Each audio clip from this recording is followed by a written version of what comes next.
Hello and welcome to Lunchtime Politics. On the news this hour.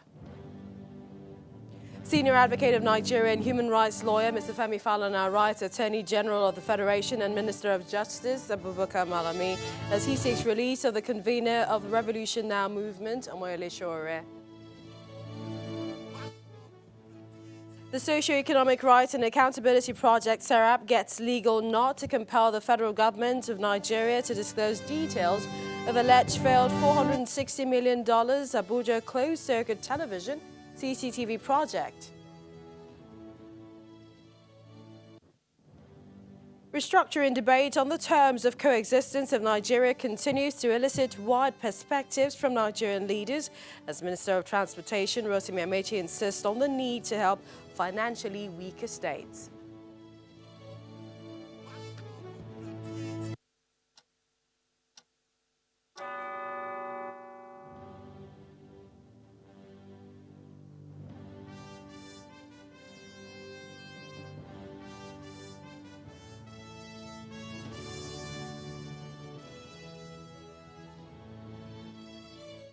Welcome everyone to the program. I'm Millicent Walker. We begin this afternoon with Senior Advocate of Nigeria and human rights lawyer Mr. Femi Falana writing the Attorney General of the Federation and Minister of Justice Abubakar Malami seeking for the release of the convener of the Revolution Now movement, Mr. Sowore, following the announcement of the AGF to take over the case. In the letter, Mr. Falana says, following the announcement of your decision to take over the case of the Federal Republic of Nigeria against Sowore and two members of the legal defense team visited the headquarters of the State Security Service on December 13, 2019 to demand for the immediate release of Mr. Sowore from illegal custody.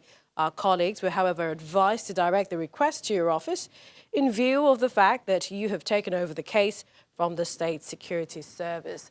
Mr. Femi Falana thereby requested for the use of the AGF's good office to direct the State Security Service to release Mr. Sowore from custody in line with the order of the Federal High Court admitting him to bail pending trial. We'll continue to follow that story.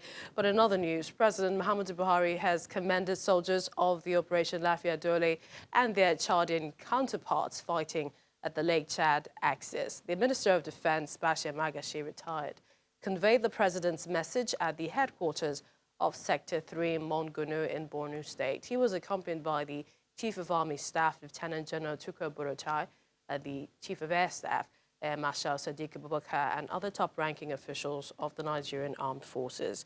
The Chadian Army is part of the multinational joint task force fighting alongside Niger, Cameroon, and Benin to support the Nigerian Army in the counter-terrorism war.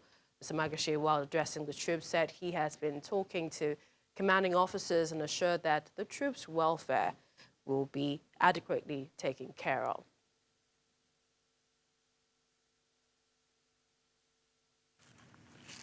Asked me to convey his goodwill to all of you for your doggedness, resilience, and hard work you have been putting in the northeast sector of our operation.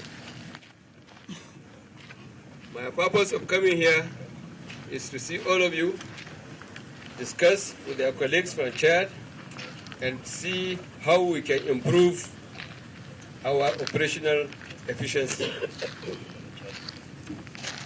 We have discussed at length with their officers. They have told us their problems and everything that is needed for you to improve on the conduct of this operation.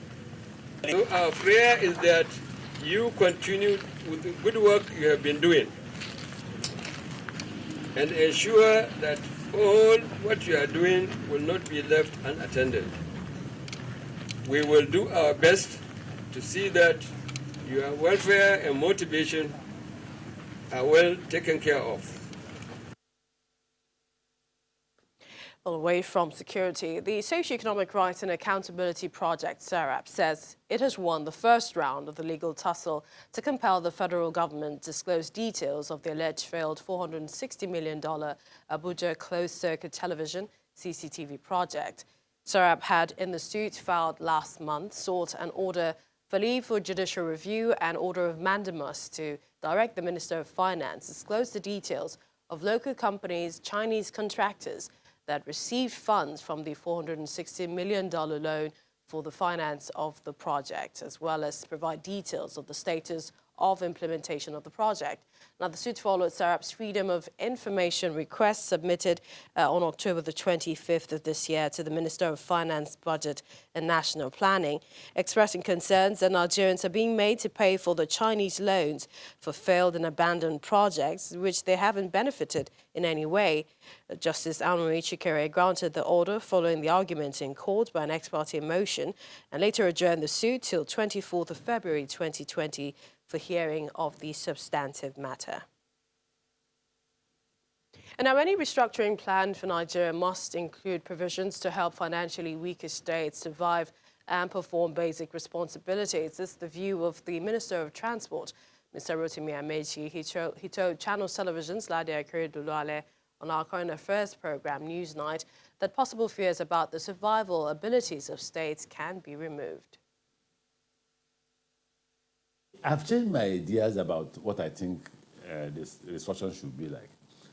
I think that if you just say, go into restructuring, how do you provide for Zamfara, which is part of Nigeria? How do you provide for Benue, which is part of Nigeria? How do you provide for Plateau? In fact, I tell people, when we are receiving 13, 12, 10 billion naira, states like Ekiti, Osun, we are taking 3. So it is, for me, I prefer to copy the kind of restructuring we saw in Germany, which provide a basic line. If no state can raise up to 5 billion naira per month to pay their salaries and do some level of development, then all of us in the federation, including the federal government, will contribute money for that state.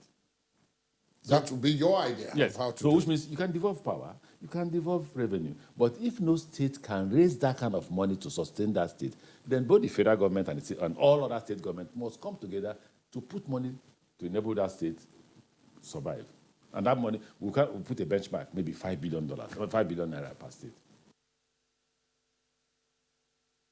Well, you can catch that interview later tonight, 9 p.m., only on Channels Television. Well, staying with the restructuring debate, former Governor of Imo State, Ikedio Hakim, has once again stated that for Nigeria to develop and face the challenges of the 21st century, there is the urgent need to restructure the present political architecture in order to unleash the people's potentials. He stated this at a forum in Sowore, the state capital, where he says that over 50 years, the present political structure has failed Nigerians, and it has become clear that the federal government is becoming disincentive for the development of the country. I strongly believe that Nigeria cannot develop from Abuja. Abuja, the behemoth called the federal government, is becoming a disincentive for the development of Nigeria. We must consider reworking the country's articles of association to unleash the people's potential. Unitary government, as being practiced in Nigeria today, no longer works for anybody. The evidence is that virtually everything federal has failed or collapsed. The urgency of our situation demands a new normal, a clear and different structure through which our people will be organized to face the 21st century challenges. The earlier we stop ducking and diving with a political structure that has failed us for more than 50 years, the better for Nigeria and our people.